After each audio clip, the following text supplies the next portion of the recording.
अस्सलाम वालेकुम listeners, welcome to my YouTube channel. उम्मीद है कि आप सब ठीक ठाक होंगे और खुशबाश होंगे। आज मैं आपके लिए लेकर आई हूँ एक नई एपिसोड जिसमें है एक बहुत बड़ा ट्विस्ट, और आप सबको मुझे उम्मीद है कि शिद्दत से इंतज़ार होगा इस एपिसोड का। तो टाइम ज़ाया किए बगैर आज के एपिसोड का आगाज़ करते हैं, लेकिन साथ ही साथ आपसे रिक्वेस्ट है कि काइंडली इस चैनल को लाइक, शेयर और सब्सक्राइब कीजिए और बेल आइकन को लाजमी प्रेस कीजिए ताकि आने वाली हर एपिसोड का नोटिफिकेशन आप लोगों तक बआसानी पहुंच सके। मैं जानता हूं, लेकिन एक बार ज़रूर जाऊंगा महर का रिश्ता लेकर। कहीं मेरा भाई ऐसा ना कहे कि मेरी एक ही एक बेटी थी और नईम को ख्याल ही ना आया मेरी बेटी का। बस तुम तैयार रहना। वकास पहले तो हैरान रह जाता है, लेकिन फिर बहुत खुश होकर महर को कॉल करता है। ओ महर, मैं क्या बताऊँ, आज मैं कितना खुश हूँ। क्यों, ऐसा क्या हो गया है वकास? आज तो आप बहुत खुश लग रहे हैं। अगर मैं तुम्हें ये बात बताऊंगा तो तुम भी खुश हो जाओगी। अच्छा, फिर तो जल्दी से बताएं। मुझसे इंतज़ार नहीं हो रहा महर, मेरे घर वाले तुम्हारे लिए रिश्ता भेज रहे हैं। क्या सच? तुमने बता दिया सबको? और अब वो मेरे बारे में क्या सोचेंगे? अरे पागल, मैंने नहीं बताया। बाबा ने मुझसे खुद कहा है कि वो कल तुम्हारे घर आएंगे रिश्ता लेकर। बस महर, अब तुम सिर्फ मेरी होने वाली हो और कुछ दिनों में तो हमारा निकाह भी हो जाएगा इंशाल्लाह। लेकिन महर, मैं सोच रहा हूँ कि सादगी में निकाह ना कर लें। नहीं वकास, मैंने बहुत ख्वाब देखे हैं तुम्हारे साथ। मैं नहीं चाहती कि मेरा निकाह सादगी में हो। अच्छा, जैसा तुम कहोगी वैसा ही होगा। मैं तो बहुत खुश थी निकाह के लिए, लेकिन किस्मत के खेल से अनजान थी। वो मासूम लड़की थी, नहीं जानती थी कि वकास का नाम तो इसके हाथ में था ही नहीं। खुदा ने तो कुछ और ही सोच रखा था। अभी तो मोहब्बत की अज़ियतें बाकी थी और अभी अधूरा इश्क भी रहना बाकी था। महर सुबह जल्दी उठती है। महर को पता था कि आज वकास के घर वाले रिश्ता लेकर आ रहे हैं। वो फ़ौरन से पूरे घर की सफाई करती है, हर चीज़ को अपनी जगह रखती है, गुलदान में नए फूल सजाती है और ढेरों ख्वाब सजाए फूलों की तरह चमक रही होती है। अपने लिए नया सूट अलमारी से निकालती है, क्योंकि ये वक्त उसके लिए बहुत अहम होने वाला था। नौरीन बेगम महर को देखकर हैरान हो जाती हैं कि आखिर आज महर इतना खुश क्यों है और घर को इतने अच्छे से क्यों सजा रही है। लेकिन महर अनजान थी, आज के दिन जो तूफ़ान आने वाला था वो सब कुछ ख़त्म कर देगा, और आज जो राज खुलने वाला था वो महर की आंखों से तमाम ख्वाब नोच कर ले जाने वाला था। महर तैयार होकर वकास के घर वालों का इंतज़ार करने लगती है, लेकिन बैठे बैठे बहुत वक्त गुजर जाता है और कोई नहीं आता। महर बार बार घड़ी की सुइयों की तरफ देखने लगती है जो बहुत तेज़ी से चल रही थी, लेकिन महर के दिल की धड़कन तो इन सुइयों से भी ज़्यादा तेज़ थी। शाम के 5 बजते हैं, सारा दिन गुजर गया, कोई नहीं आया। शाम के 5 बजने लगते हैं और सारा दिन गुजर जाता है, कोई नहीं आता। तो महर नाउम्मीद होकर अपने कमरे में चली जाती है और वहाँ जाकर उदास होकर बैठ जाती है कि अचानक नौरीन बेगम की आवाज़ आती है, महर, तुम्हारे चचू जान आए हैं। ये बात सुनते ही महर फूलों की तरह महक जाती है और फ़ौरन से बाहर आती है। वो आते ही सबसे सलाम करती है और महर फिर से कमरे में चली जाती है। तो नौरीन बेगम कहती हैं कि महर, कहाँ जा रही हो? यहाँ बैठो तो सही।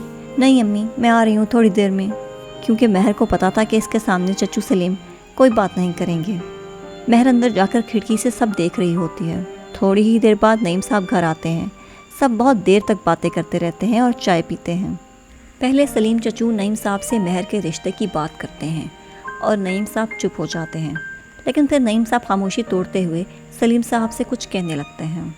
महर सब कुछ देख रही थी, लेकिन कुछ सुन नहीं पा रही थी। वो सुनने की कोशिश तो कर रही थी, लेकिन उस तक आवाज़ पहुंच नहीं रही थी। वो देखती है कि बहुत देर बात करने के बाद नईम साहब खड़े हो जाते हैं और सलीम साहब इन्हें गले लगाते हैं। ये सब कुछ देखकर महर को यकीन हो जाता है कि इसका रिश्ता पक्का हो गया है। वो फ़ौरन वकास को कॉल करती है और कहती है कि वकास, मुबारक हो, आज से मैं तुम्हारी हुई। क्या सच्ची महर? चाचू मान गए? मुझे तो यकीन ही नहीं आ रहा। अच्छा, मैं अभी मिठाई लेकर आता हूँ। अच्छा, लेकिन मुझे कब मिठाई खिलाओगे? तुम्हारे लिए भी लेकर आता हूँ। महर की खुशी का तो कोई आज ठिकाना ही ना था। वो फिर बाहर देखती है जहाँ सब मुस्कुरा कर बातें कर रहे होते हैं, और फिर सलीम चाचू नईम साहब से इजाज़त लेकर घर के लिए रवाना हो जाते हैं। नौरीन बेगम फ़ौरन से महर के कमरे में आती हैं और उसे गले लगाकर उसका माथा चूमने लगती हैं। महर थोड़ा सा मुस्कुराती है तो नौरीन बेगम महर के चेहरे की तरफ देखकर कहती हैं, मेरी बच्ची, बस अल्लाह ताला तुम्हारे नसीब अच्छे करे, मेरी दुआ है। महर माँ की तरफ देखकर परेशान हो जाती है, लेकिन फिर सोचती है कि अम्मी इमोशनल हो गई हैं, कोई बात नहीं। रात के 9 बजे वकास घर जाता है तो उसके हाथ में मिठाई होती है। वो जैसे ही घर में दाखिल होता है तो सलीम साहब कुछ बात कर रहे होते हैं, जिसको सुनकर वकास वहीं रुक जाता है और बातें सुनने लगता है। वकास की अम्मी सलीम साहब से कहती है, سلیم میں نے تو پہلے ہی کہا تھا کہ نعیم نہیں مانے گا اور آپ میری بات نہیں سمجھ رہے تھے۔ اب تو آپ کو یقین ہو گیا نا، انکار کر دیا اس نے مہر کے رشتے سے۔ یہ بات جیسے ہی وقاص سنتا ہے مٹھائی اس کے ہاتھ سے گر کر فرش پہ بکھر جاتی ہے، ساری خوشیاں اور خواب وہیں دم توڑ جاتے ہیں۔ اتنے میں سلیم صاحب دروازے کی طرف متوجہ ہوتے ہیں تو وقاص کو وہاں کھڑا پاتے ہیں۔ وقاص سلیم صاحب کے پاس آتا ہے اور پوچھتا ہے، بابا نعیم چاچو نے کیا کہا؟ وقاص بیٹا تم بیٹھو، میں تمہیں سمجھاتا ہوں۔ نہیں بابا بتائیں کیا ہوا ہے؟ وقاص نعیم نے صاف انکار کر دیا ہے مہر کے رشتے سے۔ لیکن بابا کیوں انکار کیوں کیا؟ کیا برائی ہے مجھ میں مہر کو بہت خوش رکھ سکتا ہوں۔ بیٹا کوئی برائی نہیں ہے تم میں، لیکن نعیم کی بھی کوئی غلطی نہیں کیونکہ مہر تو کسی کی امانت ہے۔ سلیم صاحب کی یہ بات سن کر وقاص چونک جاتا ہے اور پوچھنے لگتا ہے، کیا مطلب بابا کس کی امانت ہے؟ ہاں بیٹا جب مہر کی پیدائش ہوئی تھی تب ہی مہر کا رشتہ طے ہو گیا تھا، لیکن کس سے؟ تمہاری پھپھو کے بیٹے ذیشان سے۔ کیا بابا؟ لیکن ذیشان تو مہر کے لائق ہی نہیں، وہ تو بچپن کی بات تھی، اب وقت بدل گیا ہے۔ وقاص آج پہلی بار سلیم سے اونچی آواز میں بات کر رہا تھا تو سلیم کو شدید غصہ آ جاتا ہے۔ وقاص بس چپ ہو جاؤ، یہ رشتہ میں نے اور نعیم نے مل کر کیا تھا، اور اب مہر کی شادی ہوگی تو بس ذیشان سے۔ یہ بات ہم سب کو پتا ہے سوائے تم بچوں کی، اور آئندہ میں اس حوالے سے کوئی بات نہیں سننا چاہوں گا۔ اور وقاص وہیں نڈھال ہو کر صوفے پر بیٹھ جاتا ہے۔ مہر کی کال بار بار آ رہی ہوتی ہے لیکن وقاص موبائل بند کر دیتا ہے۔ اس رات وہ بہت پریشان ہوتا ہے، اس کو احساس ہو رہا ہوتا ہے کہ وہ مہر سے دور ہو رہا ہے، اور اسی طرح ساری رات گزر جاتی ہے اور صبح ہو جاتی ہے۔ وہ فجر کی اذان سن کر موبائل آن کرتا ہے اور مہر کو کال کرتا ہے، کیونکہ اس کو پتا تھا کہ مہر فجر کی نماز ادا کر رہی ہوگی۔ مہر نماز میں تھی اور موبائل کی بیل بار بار کانوں میں جا رہی تھی۔ مہر نے نماز ادا کر کے دیکھا تو وقاص کی کال تھی، وہ کال ریسیو نہیں کرتی۔ واہ وقاص صاحب، میں نے ساری رات آپ کی کال کا انتظار کیا لیکن آپ نے تو یاد بھی نہیں کیا۔ ابھی یہ حال ہے تو شادی کے بعد کیا ہوگا؟ لیکن ابھی میں بھی بات نہیں کروں گی اور نہ ہی کال ریسیو کروں گی۔ وہ خود سے باتیں کر رہی ہوتی ہے اور موبائل اس کے سامنے پڑا ہوتا ہے، لیکن وقاص بار بار کال کیا جا رہا ہوتا ہے اور اسی طرح 9 بج جاتے ہیں۔ مہر اپنے تمام کام ختم کر کے پھر سے وقاص کی کال کا انتظار کرنے لگتی ہے کہ اچانک وقاص کی کال آ جاتی ہے۔ وہ کال ریسیو کر کے کہتی ہے، وقاص کسی نے سچ ہی کہا ہے، جسے ہم دل سے یاد کرتے ہیں وہ مل جاتے ہیں، میں بھی تمہیں ہی یاد کر رہی تھی۔ وقاص سخت لہجے میں کہتا ہے، بس کر دو، تم ایسے انجان بن رہی ہو جیسے تمہیں کچھ پتہ ہی نہیں۔ تم نے جھوٹ بولا تھا کہ ہمارا رشتہ ہو گیا ہے۔ کیا مطلب وقاص؟ میں نے کوئی جھوٹ نہیں بولا، جو دیکھا تھا وہ بتا دیا۔ تم جانتے ہو کہ میں کبھی جھوٹ نہیں بولتی، لیکن کیا ہوا مجھے بھی تو بتاؤ۔ کیا بتاؤں میں تمہیں؟ اب تو کچھ رہا ہی نہیں بتانے کو۔ وقاص کیا بول رہے ہو؟ مجھے کچھ سمجھ نہیں آ رہی۔ مہر تمہارے والدین نے رشتے سے انکار کر دیا ہے، وہ تمہارا رشتہ تمہارے بچپن میں ہی ذیشان سے طے کر چکے ہیں۔ مہر یہ بات سنتے ہی چونک جاتی ہے۔ آج ایسا محسوس ہو رہا تھا جیسے پاؤں کے نیچے سے زمین نکل گئی ہو۔ وہ خود کو تسلی دیتے ہوئے کہتی ہے، نہیں وقاص ایسا نہیں ہو سکتا، میں کبھی ذیشان سے شادی نہیں کروں گی، میرا نکاح صرف تم سے ہوگا۔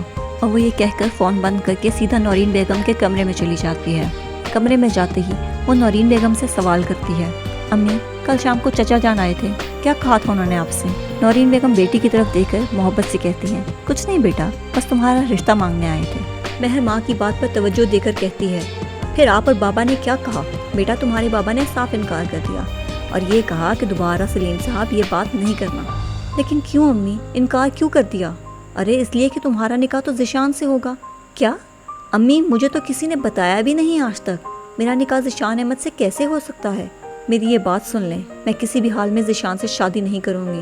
نورین حیران ہو کر مہر کی طرف دیکھتی ہے، مہر یہ کس طرح سے بات کر رہی ہو تم؟ کیا ماں سے کوئی اس لہجے میں بات کرتا ہے؟ اور تم بھی میری بات کان کھول کر سن لو، نکاح تو تمہارا ذیشان سے ہی ہوگا۔ مہر غصے سے واپس اپنے کمرے میں چلی جاتی ہے اور وقاص سے بات کرتی ہے۔ وہ رو رو کر برا حال کر دیتی ہے اپنا۔ وقاص، وہ امی نے بھی یہی بات بتائی ہے، لیکن میں تمہیں سے شادی کروں گی، خدا را مجھے نہیں چھوڑنا تم۔ مہر پہلے تم رونا بند کرو، آنسو پوچھو، پاگل ہو گئی ہو؟ کبھی نہیں چھوڑوں گا تمہیں، ہمیشہ ساتھ رہوں گا تمہارے۔ مہر تو خاموش ہو جاتی ہے لیکن وقاص کی آنکھیں نم ہو جاتی ہیں۔ وہ خود کو سنبھالتے ہوئے مہر کو تسلی دیتا ہے، مہر دیکھنا ہماری شادی ہوگی اور تم پریشان نہ ہو، میں امی سے کل پھر سے بات کروں گا اور اللہ بہتر کرے گا۔ مہر شام کو صحن میں بیٹھی ہوتی ہے جب نعیم صاحب گھر لوٹتے ہیں۔ وہ آتے ہی مہر سے سوال کرتے ہیں، میری ڈانٹلی آج تم چپ ہو، کیا ہوا ہے؟ کہیں امی نے تو نہیں ڈانٹا؟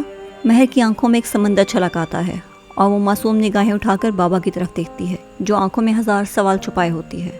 اس کا دل بار بار کہہ رہا تھا کہ وہ پوچھے کہ पापा ज़िंदगी का इतना बड़ा फ़ैसला कर दिया, मुझसे पूछना भी मुनासिब नहीं समझा, क्यों, आखिर क्यों? लेकिन वो खामोशी रहती है। कुछ नहीं बाबा, बस कभी कभी ज़िंदगी खामोश कर देती है। नईम बेटी के जज्बात को समझ नहीं पाए। थोड़ी देर बाद नौरीन से कहते हैं, नौरीन का ज़ीशान के घर वाले आ रहे हैं, तो मैंने सोचा तुम्हें बता दूं। दूसरी जानिब वकास के रिश्ते की बात भी चलने लगती है। वकास की अम्मी अपनी भांजी से वकास का रिश्ता कर रही होती हैं। वकास, अब महर के घर वालों ने तो इनकार कर दिया है, लेकिन बेटे खाला की बेटी बहुत खूबसूरत है, शहजादियों जैसी है, अब वही तुम्हारी बात पक्की करूँगी मैं। खुदारा अम्मी ऐसी बात ना करें, अभी मुझे कोई शादी नहीं करनी। वो गुस्से में आकर कमरे में चला जाता है और महर को कॉल करता है। महर यार कुछ करो यार, यहाँ तो मेरी शादी करवाई जा रही है, तुम अपने वालिदैन को मनाओ।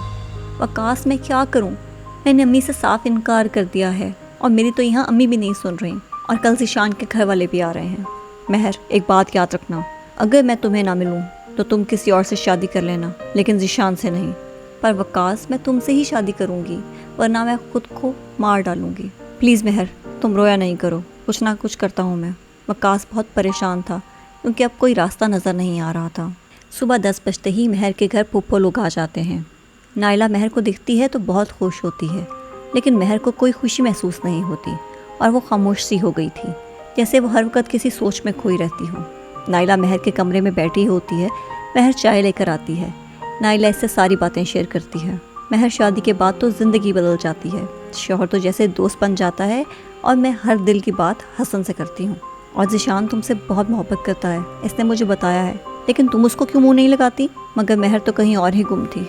नाइला महर के कंधे पर हाथ रख कर कहती है, महर तुम मेरी बात तो सुन रही हो ना? महर चौंक कर कहती है, हाँ नाइला मैं सुन रही हूँ, तुम्हारा रिश्ता। लेकिन महर मैंने कोई और रिश्ते की बात नहीं की। तुम ठीक हो ना? क्या हुआ है, परेशान हो क्या? मुझे बताओ। महर नाइला की तरफ देख के इसके गले लग कर रो देती है, और इतना रोती है कि नाइला परेशान हो जाती है। इसको हैरानी होने लगती है कि क्यों महर इस तरह रो रही है, और वो चुप भी नहीं हो रही, हालांकि महर तो एक मजबूत लड़की थी। नाइला महर से कहने लगती है, महर मुझे बताओ क्या हुआ है, क्यों रो रही हो इस तरह? नाइला के बार बार महर से पूछने पर महर को यूँ लगने लगता है कि जैसे सदियों बाद उसे कोई सहारा मिला हो और वो इस तरह फूट फूट कर रो रही है। लेकिन वो सारी बातें नाइला से करती है। नाइला बातें सुनकर हैरान रह जाती है। महर तुम वकास भाई से मोहब्बत करती हो? तुमने मुझे क्यों नहीं बताया? तुम तो हर बात मुझसे शेयर किया करती थी, फिर ये बात क्यों छुपाई? नाइला मैं कैसे बताती? मैंने सोचा कि तुम कहीं ऐसा न समझो कि मैं तुम्हारे भाई को फंसा रही हूँ। अरे महर मेरी जान, तुम्हें अच्छी तरह से जानती हूँ मैं, तुम ऐसी नहीं हो, लेकिन मैं तो खुश हो रही हूँ कि तुम मेरी भाभी बनोगी। प्लीज़ नाइला कुछ करो, मेरा और वकास का निकाह करा दो। नाइला मेरी मोहब्बत बहुत पाक है, प्लीज़ इसको समझो, खुदा का वास्ता है तुम्हें। महर तो जैसे पागलों की तरह इश्क में नाइला के सामने हाथ बांध बांध कर कह रही थी, महर यार प्लीज़ हाथ ना जोड़ो, दोस्त हो तुम मेरी। लेकिन यार अब कुछ नहीं हो सकता, ज़ीशान भी बहुत मोहब्बत करता है तुमसे, इसने ये बात सबको बता दी है। आज तो शादी की बात करने आए हैं हम, और वकास भाई के लिए तो अम्मी ने लड़की भी ढूंढ ली है, लेकिन भाई नहीं मान रहे अभी। और अम्मी को तो तुम जानती हो, वो जो बात कहती हैं पूरी करके रहती हैं। और रही बात ज़ीशान की, तो वो भी किसी कीमत पर तुम्हें नहीं छोड़ेगा, दीवाना है तुम्हारा। और फुप्पो भी बहुत खुश हैं यार। अच्छा यही होगा कि तुम वकास भाई को भूल जाओ, वो तुम्हारा कभी नहीं होगा, ज़ीशान से शादी कर लो। जी तो लिसनर्स, कैसी लगी आपको आज की एपिसोड? क्या ख्याल है, क्या हो पाएगा महर और वकास का मिलाप, या रह जाएगी ये मोहब्बत यूं ही अधूरी? क्या देगी नाइला साथ महर और अपने भाई का, या तमाम हालात को देखते हुए महर डाल देगी हथियार? आप अपने कीमती राय का इजहार कीजिए और इंतज़ार कीजिए नई एपिसोड का। इंशाल्लाह कल आपसे फिर मुलाकात होगी, तब तक अपना ख्याल रखिएगा। अल्लाह हाफ़िज़।